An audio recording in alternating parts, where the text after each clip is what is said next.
Hi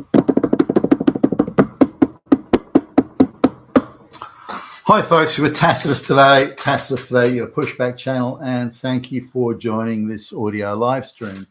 Please listen to this presentation as you would a radio broadcast. In this essay, I'd like to talk about this grooming gang scandal, which has been ongoing for some time in England, and the strange, perverse attitude that various governments, the globalist control, the UK governments, but the attitude they've taken to this, that the multiculturalism, mass immigration, multiculturalism, nothing must be allowed to stop it.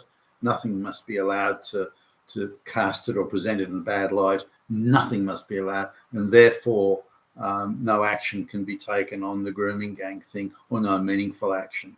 And whatever action is taken is quite half-hearted and half-assed. So now, because Elon Musk has dealt himself into the game here, and it seems to be it's all over the public domain at the moment. So, but there's something wider here that's going on, something I don't quite follow. So now, how is it that so many, as in tens of thousands of young white girls between the ages of 12 and 15, it seems to be the primary age group, that how many of those girls have been accessible to these primarily Pakistani and Muslim grooming gangs? How is this even possible? Now, if there's one or two or something, oh well, but how is it tens of thousands? I don't understand that. Now, if you sort of read the various stories and so on that are around, there's 13-year-old girls that are out night clubbing at 13, and they're out on the street drunk and drugged out at 3 or 4 in the morning, and a car drives past with some Pakistani gentlemen in it, and they say, "Hey, why don't you get in the car? I've got some more drugs, I've got some more booze, and I'll give you some money," and this thing. And the 13-year-old girl says, "Oh yeah, I'll do that." Now, we're looking at a number of societal breakdowns here, and I'll come back to that in just a moment. Then the girl goes to a house, is given drugs and given so on by these men who don't appear to be attractive. I mean, if they are physically attractive, it's not obvious from their mugshots. So what's attractive to the girl? Why? I mean, is it do they all look like Hollywood movie stars or something? Well, it can't be that. So, and then what makes those girls go back to those houses? They're not being dragged or handcuffed or something. They choose to go back to those houses where these Pakistani grooming gang men are. So what makes them do that? Would just a basic modicum of sense think, this isn't really a very good idea? They give me drugs and money, and they engage in intimate relations with me, but I think that's not really good, is it? So you would think a sense of decency or common sense, or just even a separation of right from wrong. So it seems that we've got a number of societal breakdowns. One, why are 13-year-old girls out on the street at 3 and 4 in the morning? Why are they drunk and drugged? Where are they getting the alcohol and the drugs from? Where are they getting the money to buy it from? Why are they out there at that time? Now we can say, well, they all come from broken single mother homes. Well, maybe, but not all of them do. A significant number of them have fathers in the house. Or maybe there is divorced and the mother's got a new partner or something, but the father's concerned about that and this sort of thing. So why is it that we have the breakdown of families, young girls out on the street at that sort of time, and that the young girls are drunk and drugged? How are they getting that? And that they think it's okay to go to a stranger's house. They're 13, remember, go to a stranger's house and get more drugs and booze. What makes any 13-year-old girl or any 13-year-old think that's a good idea or a good thing? Now, maybe these guys, the grooming gang guys, say, well, I'll give you money, or you can get your drugs for free here and your booze, so you don't have to pay. Maybe there are other things going on like that. I don't know. I mean, those are claims that have been made, so it must factor into the overall equation to some extent. But I think back to my own child. I can't even contemplate doing something like that. I can't imagine any girl that I was new at high school that would, at that sort of age group, 13, 14, 15, that sort of thing, that would remotely entertain that. I mean, thinking back, there may have been one or two, but nonetheless. So now let's look at the response of the authorities. Now, let's suppose the girl wants to go out night clubbing at 13. Her father says, "No way, you're not going anywhere. That's it. You're grounded." Blah blah blah blah. She's been taught at school that she's a young, stunning, and brave woman. She has to fight the patriarchy. So Dad telling her you can't go out night clubbing at the age of 13 and stay out until all hours. That's an example of the patriarchy. He's probably a fucking messiah. Mate, he might even be Hitler. So I'm going to complain to the teacher. Next thing you know, a social welfare officer, lesbian no less, who's also been brought up with the patriarchy, misogyny, Hitler, then knocks on the door. Well, if you do that again, we'll take your daughter away from you, and she'll be put under protective custody because of you, you damn fucker. I mean, don't you dare tell her she can't go out night clubbing at 13 and be out till 4 o'clock in the morning. Don't you dare tell her, you fucking Nazi, misogynist, patriarchal oppressor. We'll put you in your place. Yeah, you might think you're the man of the house, but we can take her away anytime we fucking. And if you complain about it or try and push back, we'll get the police. Good white males, by the way. We'll get the police to come and rough you up, slap you around a bit. Yeah, you want to do that? You want to challenge? You want to challenge my lesbianness? You fucking Nazi. So the father's not going to really do anything. I mean, he's limited in what he can do. Mother as well. So if the girl says, I'm going out to nightclub with my friends, then, okay, well, what can we do? Now, so that's step one. That gets them out on the street. What then inclines them to get drunk at 13 and the drugs? Why do they go to that next step? Are they trying to numb a boring existence? Are they trying to look forward to? Are they looking forward down the track to a futile existence, where they're never going to have anything? They've got no future. So if you've got no future and nothing to look forward to and no reason to be well behaved or sensible or commit to a sense of discipline about creating a good future for yourself, if you've got none of those things, then why would you give a shit? You've got nothing to look forward to. There's nothing there. So why not numb the nothingness with booze and drugs? I mean, I don't know where they get the money to do that, but anyway, maybe they're stealing it or something. So then they're out on the street and drunk and drugged. They see all the how Cardi B or Beyonce or something, how they all dress. So they wear micro mini skirts and heels at 13. There's something quite grotesque about that, I think. But nonetheless, they do that.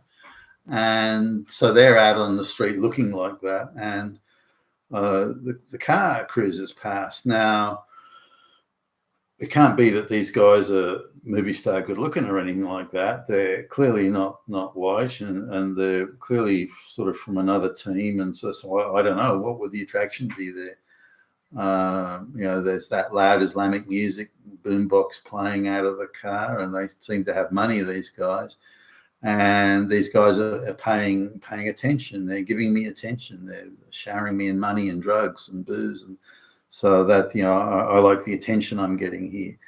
If it's done with money and they buy me nice clothes or something, well, why not? So they go. So there appears to be no sort of mechanism that kicks in to these girls where they think, this actually doesn't look like a good idea. I don't think I'll do this. Somehow that doesn't seem to be there. And now we say they're being exploited and groomed and so on. And this is sort of the legal thing, that if you're under the age of 18, you can't consent to any of this, as in legal consent, which is something that the feminists, viciously exploit when they're going after white men, but somehow don't seem to bother so much when it's brown men. So they keep on going back to the houses for more and more, and then a couple of years down the track, then complain, I was exploited, I was groomed. But why are you doing that? Why are you going along to that? Now, in numerous cases, the parents get to find out about it or work it out, or even the girls tell them. and they advise strongly, don't do this. It's not a good idea. But the girls go, fuck you, you damn patriarchal oppressor, control. That's controlling behaviour. My lesbian teacher told me about you, you fucking Nazi. I'm going to do it anyway. Screw you, fuck you. And so off they go. Then they go back, and then back again, and back some more, and on it goes. Now, should the sense of good behaviour and upstanding moral behaviour afflict the Pakistani Muslim men? Well, that's where another story enters the fray, because firstly, the Christians aren't real people. They're the unbelievers, the infidel. Now, in their view, if these girls are out at 3 and 4 in the morning dressed like that, drunk and drugged, then they're fair game. Hey, you just confirmed that you're the trash we think you are. So why shouldn't we exploit you for our own sexual gratification? Hey, we do that to our own girls back in Pakistan. So, the street trash that exists by the gazillion. So you're just another form of different color of street trash. So why should we give a shit? Why should we be held to moral standards? I mean, look at you, the way you're dressed, out at this time in the morning, drunk. I mean, well, what moral standards do you have? Why should we be the upholders of moral standards? Look at you. So this is, and it feeds into the wider sort of narrative of lower class, trash and this and that, Christians, non-believers, and for the wider miasma of those attitudes. So they don't necessarily see, well, we're not doing anything wrong. That girl shouldn't be out on the street at that age, at that time. She shouldn't be dressed like that. She shouldn't be drunk. She shouldn't be night clubbing at that. There's a whole range of, why hasn't she got a chaperone with her, and so on and so forth. So now bear in mind that once a girl reaches the age of menstruation, she's considered in the wider sort of Islamic parlance, particularly in places, third world shitholes like Pakistan, that she's already capable of intimate relations and procreation. So again, to them, it's like, well, we're not really doing anything wrong here. These strange, because to them it's inconsistent. There's these Western laws about you can't have sex till you're 18, and this and that, and underage, and legal consent, and how much you've had to drink. And at the same time, there's this 13-year-old girl drunk out of a skull, and it's supposed to be illegal to be drinking, and she is running around. Why is that acceptable? Why do you have one standard here, another standard there? And so they just see as an inconsistent nonsense. So they think, well, we're kind of not really doing anything wrong. And they get away with an awful lot because of the race hustle type thing as well. So what we're looking at here is multidimensional levels of social and legal breakdown. Now let's look at when, certainly in Australia at least, when the government wants to go after, the prosecutions department is absolutely gags to go after straight white middle class men for what's called technical rape. So this is where both parties were fully consenting, but she had a half a glass of wine too much, which brings her to the legal limit of, well, she couldn't really consent because she had half a glass of wine too much. Therefore, even though she did consent, it wasn't really consent in a strict legal sense.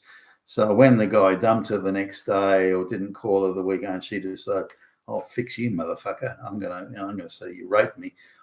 It's a very technical rape, and so using a very tight sort of technicality of what rape is and isn't, and consent and what constitutes consent, they go out, but they'll viciously and aggressively, all resources are on the table, go chasing after straight white men for this. But when it comes to non-Christians, then suddenly the prosecutions department doesn't really want to spend any money. They want to have shitloads of precedents where straight white men are being done for supposed rape, technical rape just in the technicality of interpretation of law rather than actual rape.